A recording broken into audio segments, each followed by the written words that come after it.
귀한 찬양 감사합니다. 오늘 우리에게 주시는 하나님의 말씀 마태복음 6장입니다. 마태복음 6장 9절에서 13절까지 말씀입니다. 우리 예수님 가르쳐 주신 기도니까요. 오늘은 교독하지 말고 우리 한 목소리로 같이 한번 읽어보도록 하겠습니다. 마태복음 6장 9절에서 13절 같이 읽겠습니다. 시작. 그러므로 너희는 이렇게 기도하라. 하늘에 계신 우리 아버지여, 이름이 거룩히 여김을 받으시오며 나라가 임하시오며 뜻이 하늘에서 이루어진 것 같이 땅에서도 이루어지이다. 오늘 우리에게 일용할 양식을 주시옵고 우리가 우리에게 죄 지은 자를 사하여 준 것 같이 우리 죄를 사하여 주시옵고 우리를 시험에 들게 하지 마시옵고 다만 악에서 구하시옵소서. 나라와 권세와 영광이 아버지께 영원히 있사옵나이다. 아멘. 네, 우리 지난 주일 우리 주기도문에 첫 번째 간구 이름이 거룩히 여김을 받으시오며에 대해서 살펴보았습니다. 이름이 거룩히 여김을 받으시오며의 전제가 뭐였어요? 우리들은 그 이름을 거룩하게 하지 못한다. 우리가 하나님의 이름을 더 거룩하게 만드는 것이 아니라 어떻게 보면 우리는 하나님의 이름을 더럽히는 데 익숙한 사람들이다라는 거죠. 그러므로 이 간구는 우리들의 죄를 회개하는 것이며 동시에 하나님이 일하셔야 된다는 것을 말하는 것이었죠. 하나님께서 우리를 죄 가운데 구원하여 주십시오. 당신의 이름을 위하여 우리를 구원하여 주십시오라는 간구가 포함되어 있고 동시에 또한 그런 우리들에게 성령을 보내사 죄로부터 멀어져서 하나님의 거룩하심을 증거하는 삶을 살도록 도와달라라는 그 내용들이 이름이 거룩히 여김을 받으시오며에 담겨 있다라고 말씀을 나누었습니다. 그래서 이 전체 주제는 내가 일하는 것이 아니라 하나님이 일하시는 것입니다. 하나님께서 우리를 하나님의 거룩하심을 드러내는 증거로 우리를 인도하옵소서 이렇게 기도하는 거죠. 처음에 간구가 그렇게 시작됐으니까 나머지 내용들도 사실은 하나님 앞에 하나님이 이렇게 일하셔야 됩니다라는 겸손한 마음으로 주님의 일하심을 구하는 기도가 되는 것이죠. 그래서 지난 한 주간 여러분들이 그 이름의 거룩히 여김을 받으시오며 생각해 보면서 삶의 자리에서 주의 이름을 거룩하게 증거하였는가 한번 돌아보시고 그렇지 않구나 생각하면 또 회개하고 또 주님의 은혜를 구하면 되는 것입니다. 그래서 다시 한번 이번 한 주도 그 이름을 거룩하게 하시는 복된 저와 여러분 되시기를 주의 이름으로 축원합니다. 그래서 오늘은 두 번째 간구를 좀 살펴보려고 합니다. 두 번째 간구는 우리 10절에 나오는 나라가 임하시오며입니다. 제가 어릴 때는요, 이거 나라가 임하옵시며라고 안 했어요. 나라이 임하옵시며 이렇게 얘기했어요. 그래서 어릴 때는 그게 무슨 말인지 이해를 못했어요. 나라이 임하옵시며 이거 말이 안 맞는데. 근데 이제 옛날 이 처음 이렇게 성경 번역할 때 그때 그거를 가져다 쓰다 보니까 현대 쓰는 구문하고 좀 달라가지고 헷갈렸던 것인데 원래 의미가 그 나라가 임하시옵소서라는 그런 뜻이었죠. 그래서 나라가 임하옵시여라고 지금 우리 개역 개정 성경에서는 번역을 바꿔놨죠. 그래서 이게 잘된 번역이라고 말할 수가 있는 것입니다. 그래서 이렇게 나라가 임하시오며라고 예수님께서 우리한테 기도하라고 가르치는 겁니다. 그렇게 기도하라는 거죠. 그렇다면은 그 기도하기 그 내용에 두 가지 전제가 담겨 있습니다. 첫 번째 전제는 뭐예요? 아직 그 나라가 온전하게 임하지 않았다라는 것을 말하는 거죠. 그래서 우리 웨스트민스터 요리문답 191문이 바로 이 주기도문 두 번째 간구에 대한 질문입니다. 이 간구는 무엇을 의미합니까 했을 때 그 앞에 맨 앞에 전제로 답을 하는 것이 이것입니다. 우리 자신과 모든 인류가 본질상 죄와 사단의 주관 아래 있음을 인정한다라는 것입니다. 예수님의 성령의 은혜, 하나님이 주인 되어 주시는 그 모든 은혜가 있기 전에는 이 세상은 우리의 죄로 말미암아 하나님이 기뻐하시지 않는 하나님의 나라가 아닌 우리 자신의 나라, 사탄의 나라, 자아의 나라, 그런 나라들로 펼쳐져 있었다라는 것입니다. 그것을 인정하라는 것이죠. 그래서 예수님께서 공생의 사역을 시작하실 때 예수님께서 이 땅에 오셔서 약 30년 동안을 기다리셨습니다. 사람에 대해서 이해하셨고 배우셨고 하나님의 때를 기다리셨습니다. 그리고 이제 30이 되어서 비로소 그의 사역을 하나님께서 나를 이 땅에 보내신 이유가 이것이다라고 말하면서 그의 사역을 시작할 때 첫 번째 메시지가 뭐였습니까? 회개하라, 천국이 가까이 왔느니라 라고 선포합니다. 그때 예수님께서 회개하라, 너의 구원이 가까이 왔다 이렇게 이야기하지 않았습니다. 회개하라, 천국이 가까이 왔다. 이 마태복음에서는 하나님이라는 표현을 쓰기를 좀 거북하게 여겼어요. 그러니까 이 마태복음이 마태가 유대인에게 쓰다 보니까 하나님이란 말을 쓰기 힘들어서 좀 다른 말로 바꾼 게 이제 하늘나라. 그래서 천국이라는 말이 마태복음에서 계속 나오는 거예요. 그래서 예수님께서 첫 번째 하셨던 일이 회개하라, 천국이 가까이 왔다. 그 말은 뭐예요? 아직 천국이 오고는 있지만 아직 안 왔다라는 거죠. 왜 안 왔어요? 우리가 여전히 회개하지 않고 죄 가운데 우리들 마음대로 살아가고 있기 때문에 천국이 이르지 않았다라는 거죠. 그러나 예수님의 메시지는 곧 있으면 그 나라가 반드시 임하게 될 것이다. 누구든지 내 이름을 부르는 자마다 구원을 얻게 될 것이며 단지 자신의 삶이 구원해서 하나님의 나라 들어가는 것이 아니라 하나님의 나라가 완성될 것이다라는 거예요. 그러니까 좀 더 큰 개념이에요. 하나님의 나라가 임해서 거기에 우리가 구원받은 백성이 들어가는 거지, 우리가 구원받은 백성이 들어가고 한 사람, 두 사람, 세 사람 모여서 하나님의 나라가 이루어져 가는 것이 아니라는 거예요.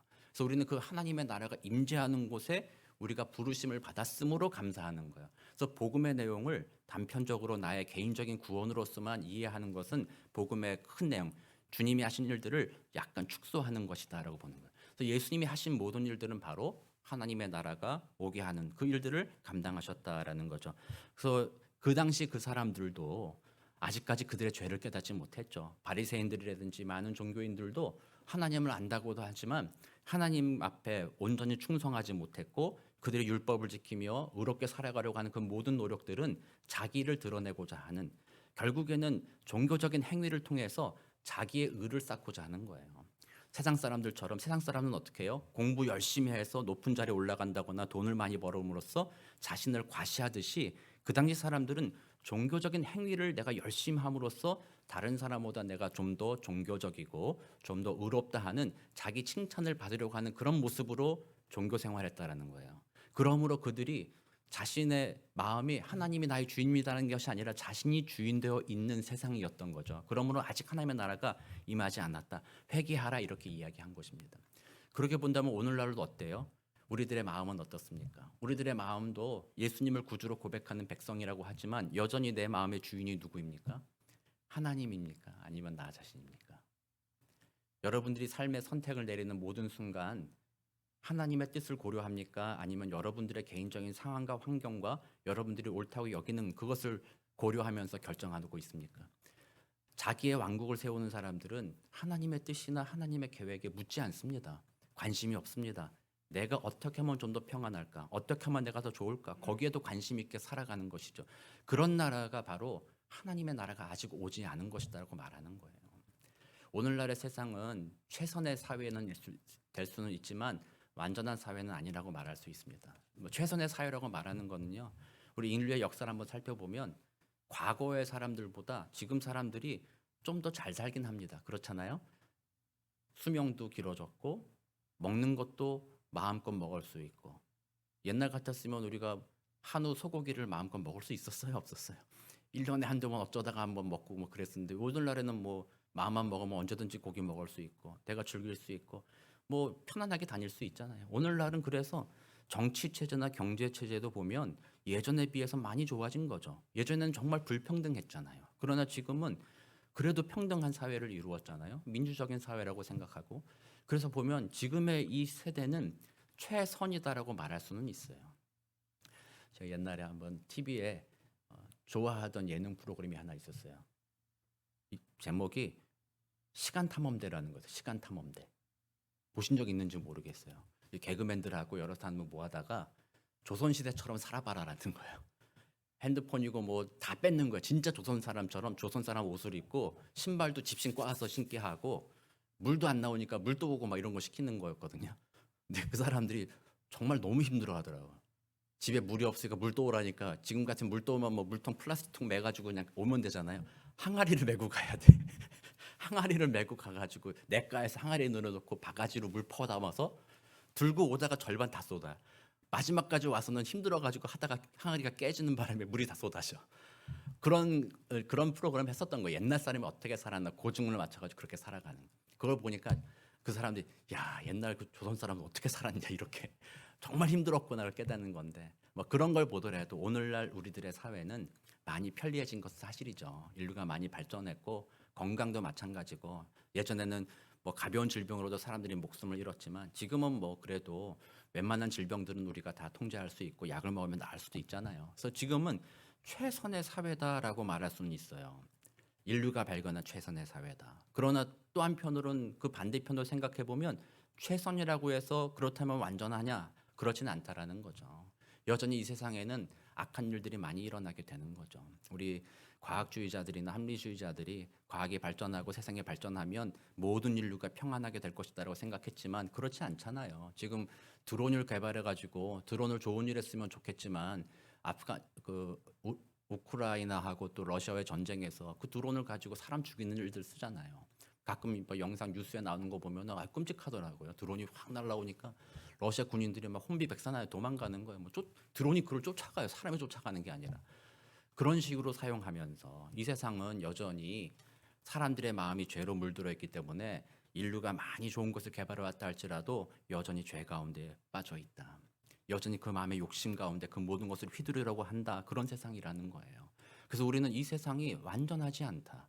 이 세상이 완전히 의롭지 않다. 이 세상은 늘 사람들의 욕심으로 말미암아 고통과 고난의 그늘에 갇혀 있는 곳이다라는 것을 우리는 다시 한번 확인하는 거죠. 그러니까 이 나라가 임하옵시며 했을 때 첫 번째 전제가 지금 우리가 살고 있는 이 땅이 완전하지 않다. 고통의 그늘에 있다라는 것을 인정하라는 거예요. 그래서 그것을 바꿀 수 있는 것이 딱 하나일 때 그것이 바로 하나님의 나라가 오는 것이다라는 것을 전제하는 거죠.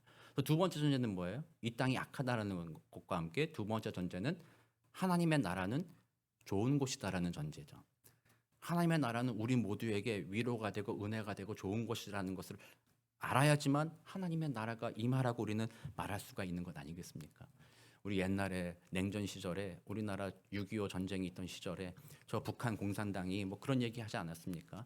우리가 세우는 나라는 참으로 평등한 나라가 될 거다라고 그렇게 얘기한 것 아니겠습니까? 그동안 부르주아의 착취로 인해서 노동자 계급이 소외당했다.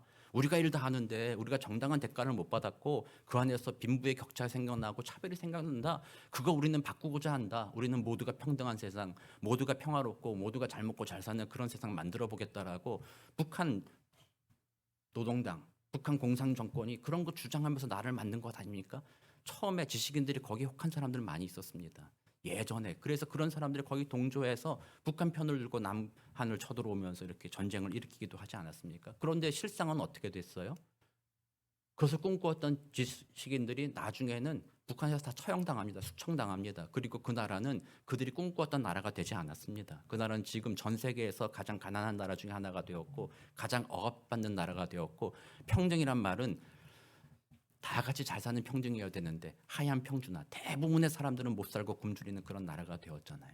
그와 같이 그 나라가 우리에게 좋다라는 것이 실제로 좋지 않다면 우리는 그 나라를 추구할 이유가 없다라는 것이죠.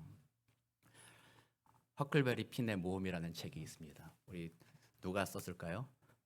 마크 트웨인이라는 사람이 썼습니다. 허클베리 핀하고 친구가 하나 있습니다. 비슷한 사람이 있어요. 톰 소여의 모험. 둘 다 마크 트웨인이 쓴 거예요. 톰 소여의 모험을 먼저 썼고 톰 소여의 친구가 허클베리 핀이거든요. 후속작으로 허클베리 핀이라는 걸 썼어요. 허클베리 핀이 이 일부 톰 소여에서 톰하고 허클이 보물을 발견해가지고 부자가 됐어요. 젊은 나이에.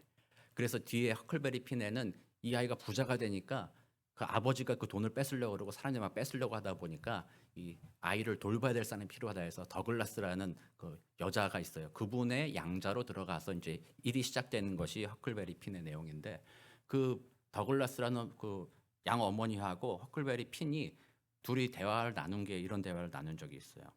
더글라스 부인은 내게 나쁜 장소에 관해 이야기해 주었고 나는 그곳에 가고 싶다고 말했다. 그러니까 그 부인의 말로 나쁜 장소는 어떤 것이겠어요? 친구들과 어울리고 뭐 이렇게 노는 장소겠죠. 근데 거기는 너 가면 안 된다. 아주머니는 거기 가고 싶다고 말하는 것조차도 못된 것이라고 했다.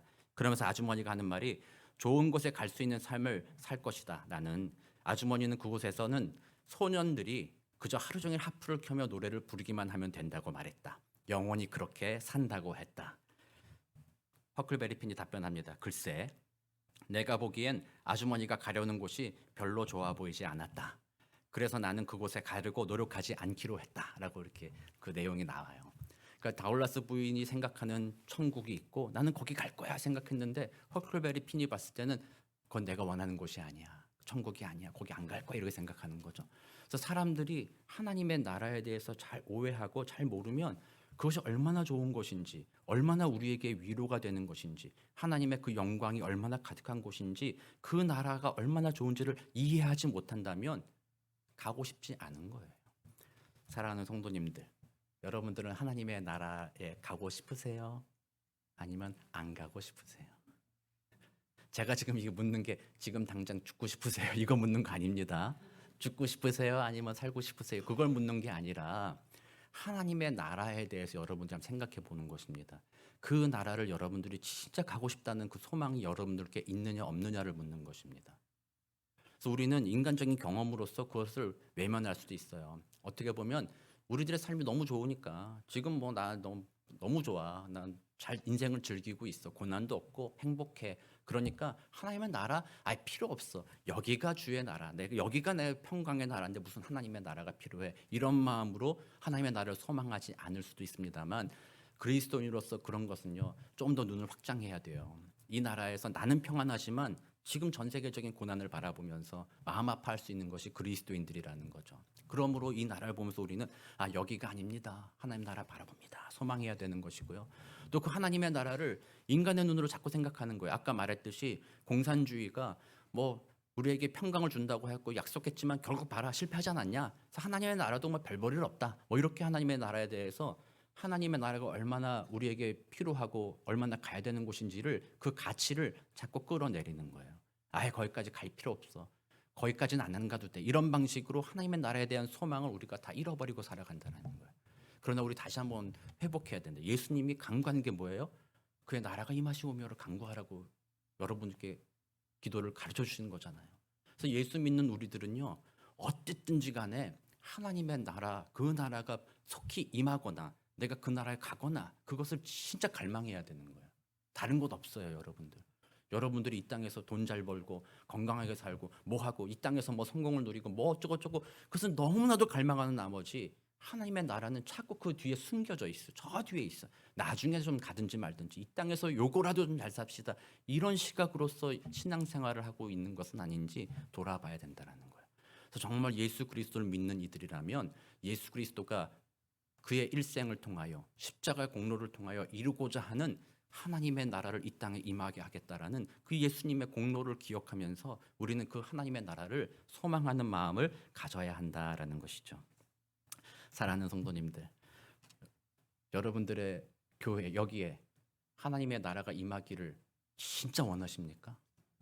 여러분들의 가정에 하나님의 나라가 임하기를 진짜 원하세요? 점점 아멘이 줄어드네. 여러분들의 직장에 하나님의 나라가 임하기를 원하십니까? 아멘. 이거 진짜 원해야 되는 거예요. 적당히 아니요 하나님 교회만 좀 임하세요. 하나님의 나라는 좀. 가정은 내가 주인입니다. 직장은 내가 사장이고 내가 주인입니다. 내가 알아서 할 겁니다. 거기는 하나님의 나라가 임하면 나는 고난이에요. 고통이에요. 그러니까 그거 오지 마세요. 제발. 그건 하나님의 나라를 잘 모르기 때문에 얘기하는 거예요. 그 하나님의 나라를 가치를 줄였기 때문에 그렇게 얘기하는 거예요. 정말 예수 믿는 사람이라면요.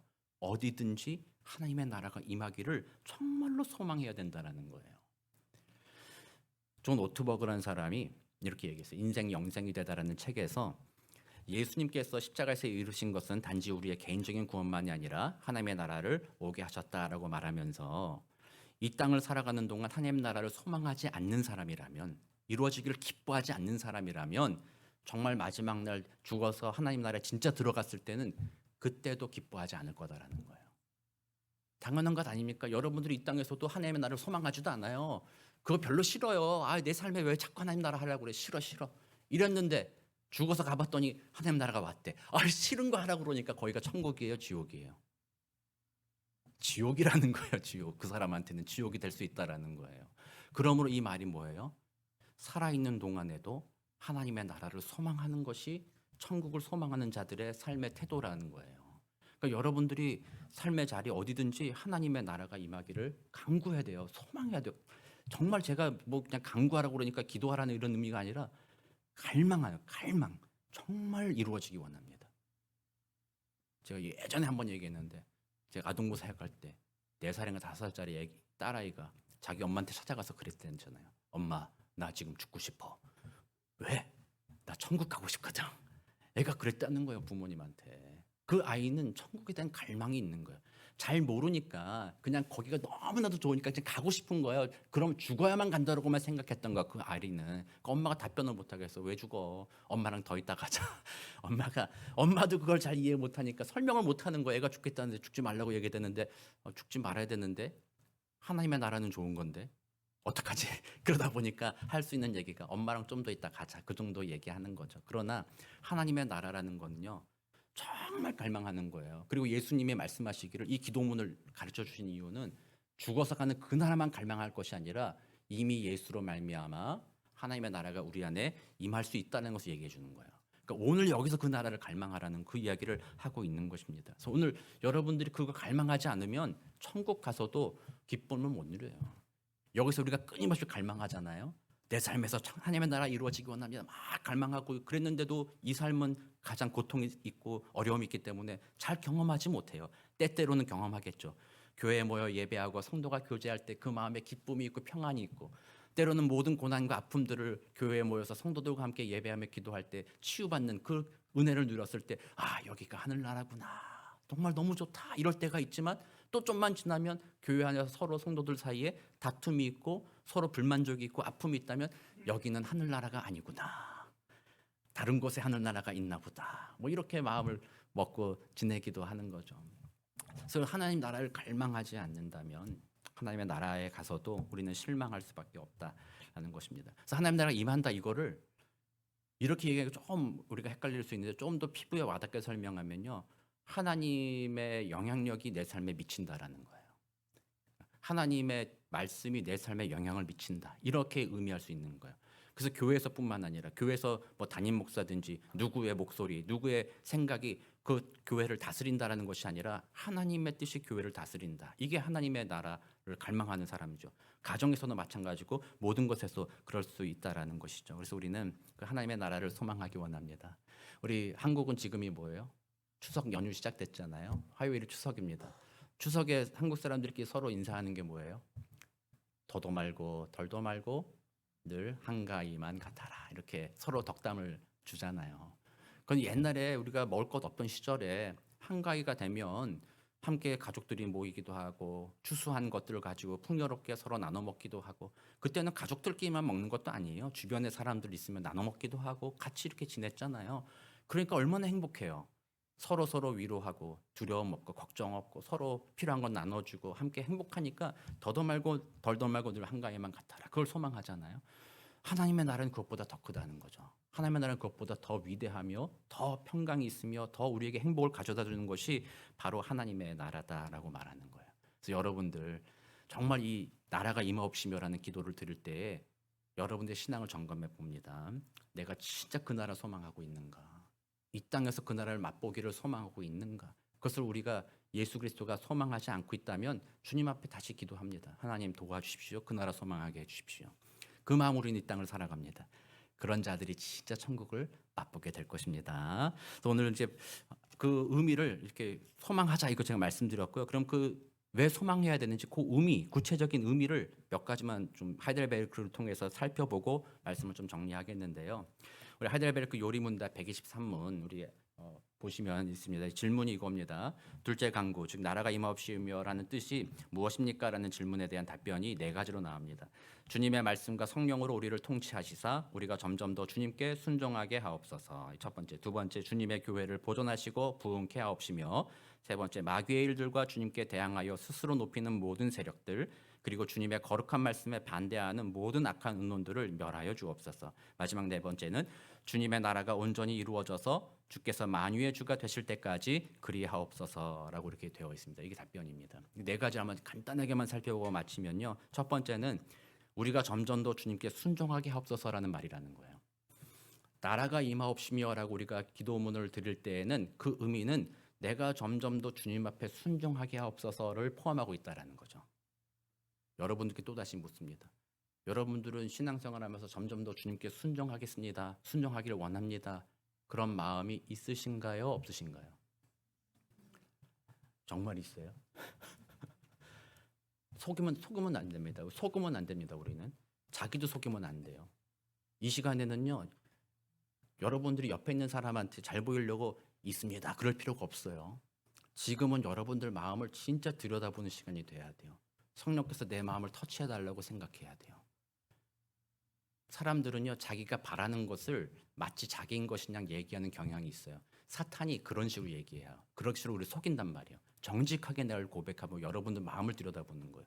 여러분들은 예수 믿고 난 이후로부터 나라가 임하시오면서 기도하면서 내가 점점 더 주님 앞에 순종하기를 원합니다라고 그런 마음을 갖고 계신지 점검해 보아야 돼요. 제가 볼 때는 별로 안 그런 것 같기 때문에 그런 거예요.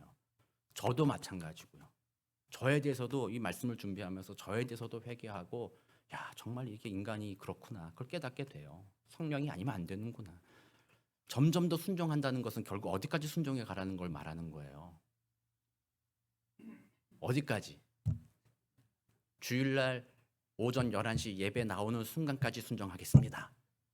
그거까지 순종하라는 거예요. 그러면 우리는 얘기해야겠죠. 다 이루었다. 자신들이 순종의 기준을 자기가 세워놓는 거예요. 하나님의 말씀에 따라 순종하겠다는 게 아니라 내가 세운 기준이 있습니다. 거기까지만 가겠습니다. 이런 마음으로 신앙생활하는 거에 얼마나 많아요. 목사인 저도 때로는 그럴 때가 있다라는 거죠. 이거는 좀 과한데, 요거까지 발 한 발짝 넘어가는 것이 조금 그런데, 여기까지 이만큼만 해도 그게 어디야.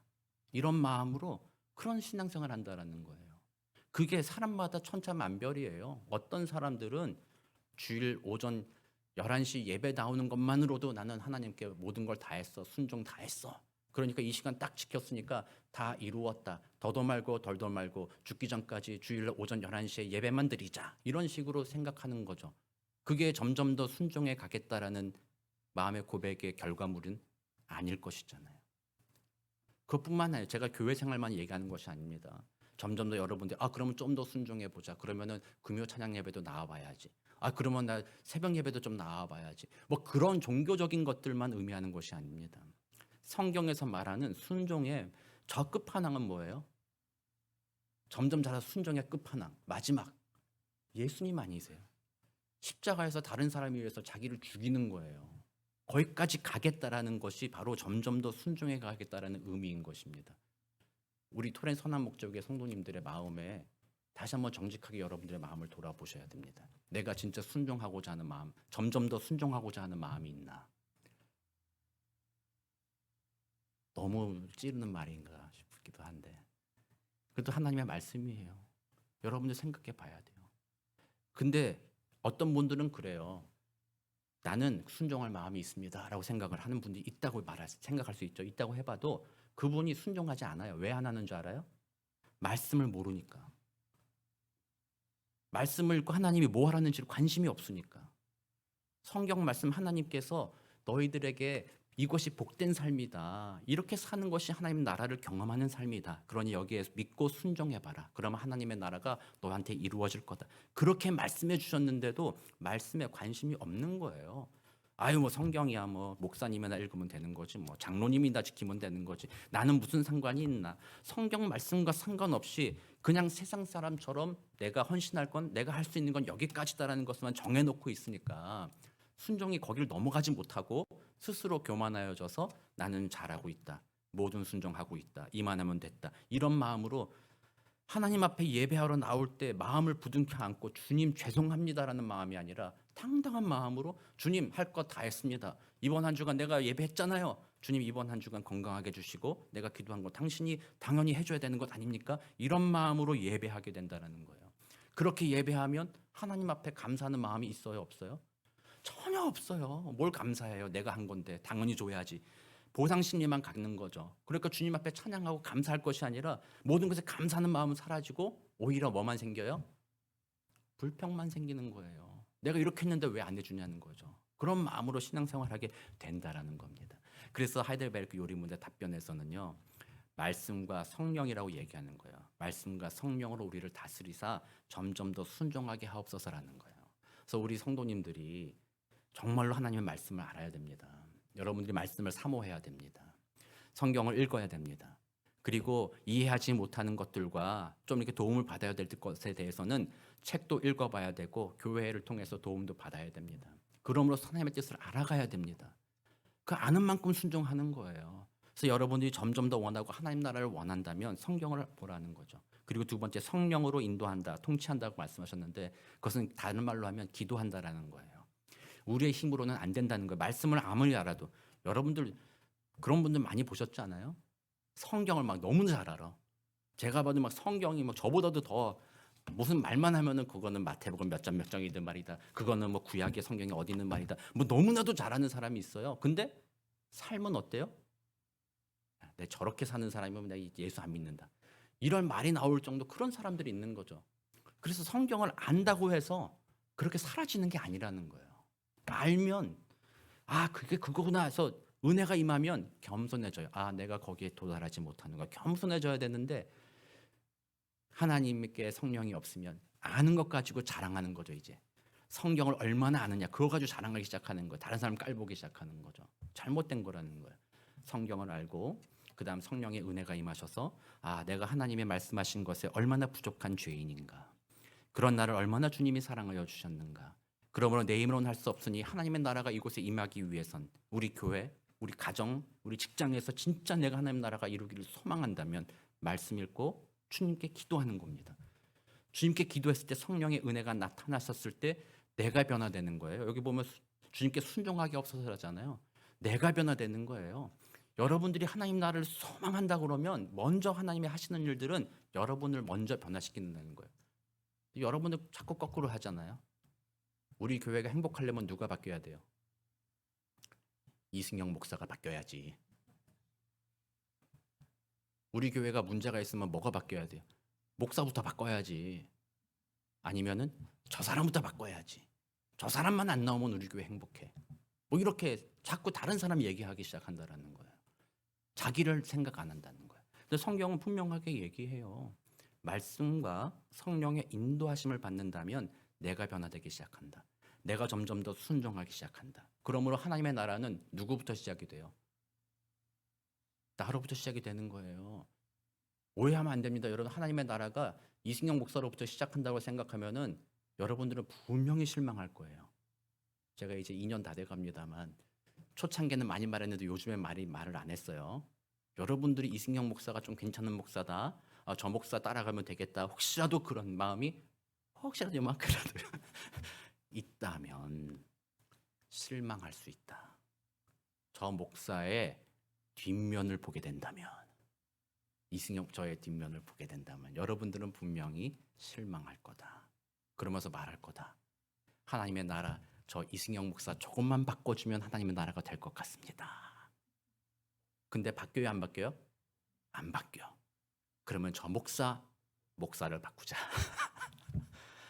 하나님의 나라는 그래서요, 말씀과 기도로 인한 내가 점점 주님 앞에 순종할 때 그 나라가 우리 안에 임해 간다라는 거예요.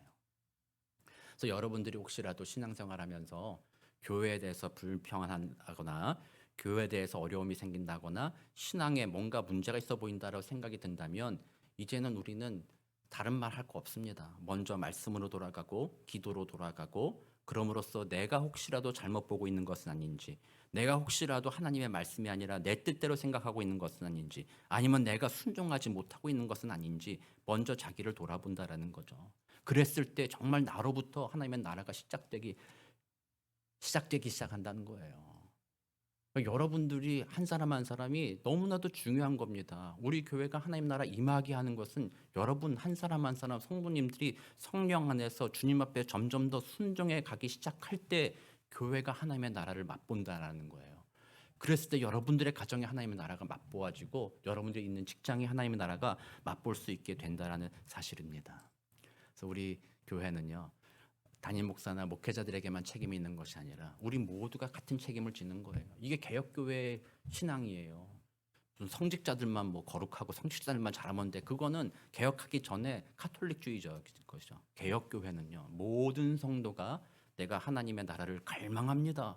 그러므로 말씀과 성령의 인도하심에 따라 내가 점점 더 주님 앞에 순종하게 하옵소서. 그럼으로써 나를 통하여 우리 교회가 하나님의 나라를 만나게 하여 주옵소서. 아멘. 정말 이런 기도가 우리 안에 있게 되길 원합니다. 그리고 두 번째는 주님의 교회를 보존하시고 부흥케 한다고 했잖아요. 하나님의 나라가 교회하고 완전히 일치하진 않습니다. 우리가 알잖아요. 교회가 여기가 무슨 하나님의 나라예요. 교회만 오면 상처받는데, 교회만 오면은 마음이 평안해야 되는데 오히려 교회만 오니까 더 마음이 불편한데 무슨 하나님의 나라예요. 하나님의 나라가 교회와 일치하진 않습니다만, 그럼에도 불구하고 하나님은 이 세상에 어떤 다른 곳을 통해서 하나님의 나라를 시작하지 않아요. 반드시 교회를 통해서 하나님의 나라가 시작되어 가는 거예요. 그러므로 토렌스 선한 목자교회가 여러분들에게는, 저는 이렇게 말하고 싶어요. 생명줄과 같은 교회가 되기 원합니다. 이 교회 안에서 여러분들이 하나님의 말씀을 듣고 기도하고 주님의 은혜를 구했을 때 이 교회가 건강하고 이 교회가 말씀의 반석에 있었고 하나님이 보존하시며 이 교회를 부흥케 하셨을 때, 영적으로 부흥하게 하셨을 때, 여기에서 우리가 하나님 안에서 순종하는 삶으로 성장해 가고, 그러므로 하나님의 나라를 보고 가정이 그렇게 되고 직장이 그렇게 된다라는 것입니다. 그래서 여러분들이 토렌 선한 목자 교회를요, 귀하게 여겨야 됩니다. 그냥 여러분들이 뭐 내가 선택해서 왔어, 뭐 내가 그냥 선택해서 왔지 뭐 그렇게 생각해서는 안 됩니다. 하나님이 여러분들을 여기로 불러주셨다, 그 마음 가지고, 그렇다면 하나님이 내가 이 교회에서 무엇을 하기 원하는가, 또 무엇을 얻게 하시려고 하시는가, 하나님을 향한 기대를 가지고 이 교회에 대해서 귀하게 여기며 마음을 품어야 된다라는 거죠. 그러므로 교회 안에서 여러분들이 나라가 임하옵시며 기도하는 것은 이 교회를 지켜주옵시며 이 교회가 부흥케 하옵소서, 그것까지도 포함하고 있다라는 거죠. 세 번째, 마귀의 일들과 주님께 대항하여 스스로 높이는 모든 세력들, 그리고 주님의 거룩한 말씀에 반대하는 모든 악한 의논들을 멸하여 주옵소서라고 간구하는데, 이거는 첫 번째 마음과 겹쳐 있긴 해요. 우리들의 마음이 하나님으로부터 멀어져서 스스로 높이는 교만함, 또 말씀 따라 살지 않는 모든 것을 멸하여 주옵소서라는 나에 대한 간구이기도 하면서 동시에 저 세상을 보면서 말하는 것입니다. 지금 저 세상을 보십시오, 하나님. 저기에는 스스로 높아진 자들이 있습니다. 자기의 말 한마디에 따라서 인구의 몇 명이 죽거나 살거나 할 수 있는 그 권력을 가진 자들이 있습니다. 저 우크라이나와 러시아의 전쟁, 지금도 젊은이들이 막 죽어나가고 있잖아요. 푸틴과 그 사람들의 결정 한마디에 따라서 사람들이 죽고 살고 하는 그 권력을 가진 자들이 자기가 스스로 높여서 사람의 생명을 좌지우지하는 저 악한 것을 보십시오. 저것은 있어서는 안 됩니다. 주님의 거룩한 말씀을 거절하고 자기들의 악한 것으로 행동하는 저 악한 세상을 바라보면서 또 우리는 기도하는 거죠. 나라가 임하시옵소서. 그래서 그리스도인은 나만 잘 살면 되는 게 아닙니다. 지금 저 어두운 세상을 보면서 하나님, 저 고통당하는 이들이 내가 같이 그들과 공감하며 같이 아파하기 원하고 그들을 구원하여 주옵소서로 기도하는 것이 나라가 임하옵시면 다 포함되어 있다라는 거예요. 그래서 이 답변의 세 번째 세 가지는요, 지금 이 땅에서 우리가 그렇게 하나님의 나라를 경험하도록 해 주옵소서라는 기도예요. 그리고 마지막 네 번째는, 그러나 이 땅에서는 그것이 완전하게 되지 않으니 주 예수님 속히 오셔서 그 예수님의 새로운 하나님의 나라 새하늘과 새 땅을 우리에게 보내주옵소서. 그리고 예수님이 만유의 주가 되셔서 우리를 온전하게 변화시켜 주사 이제는 그 나라에서 하나님의 뜻에 따라 살며 영광스러운 기쁨, 영광스러운 평강을 누리며 살게 하옵소서라고 고백하게 되는 거죠. 이게 나라가 임하옵시며의 뜻에 담겨 있는 내용들이라는 것입니다. 저는 이 주기도문을 준비하면서요, 혼자 은혜를 많이 받고 있습니다. 우리 예수님이 얼마나 대단하신가. 우리 예수님이 정말로 하나님의 아들이 맞구나.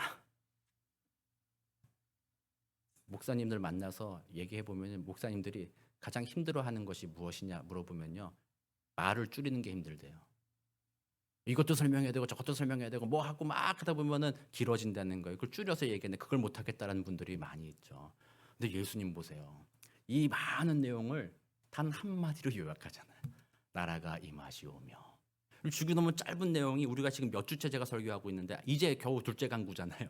셋째, 넷째, 다섯, 여섯 번째까지 갈 건데 또 결론도 또 있을 텐데 그 많은 풍성한 내용들을 하나도 남김없이 간략하게 요약하셔서 예수님이 그 기도문에 담겨주셨다는 것은 얼마나 대단한가 생각해 보는 거예요. 그래서 그러면 우리는 지금 이 배우는 것을 염두에 두면서 주님이 가르쳐준 기도가 이런 의미구나 생각하며 기도하는 겁니다. 그리고 그 의미를 알면 이제는 나라가 임하옵시며라는 기도만 하는 것이 아니라 거기에 덧붙여서 주님, 내가 주님 앞에 순종하게 하옵소서. 주님, 내가 말씀을 읽게 하옵소서. 주님, 내가 예배를 소중하게 여기게 하시고 교회를 중요하게 여기게 하옵소서라는 더 확장된 기도로 우리를 데려간다라는 거예요.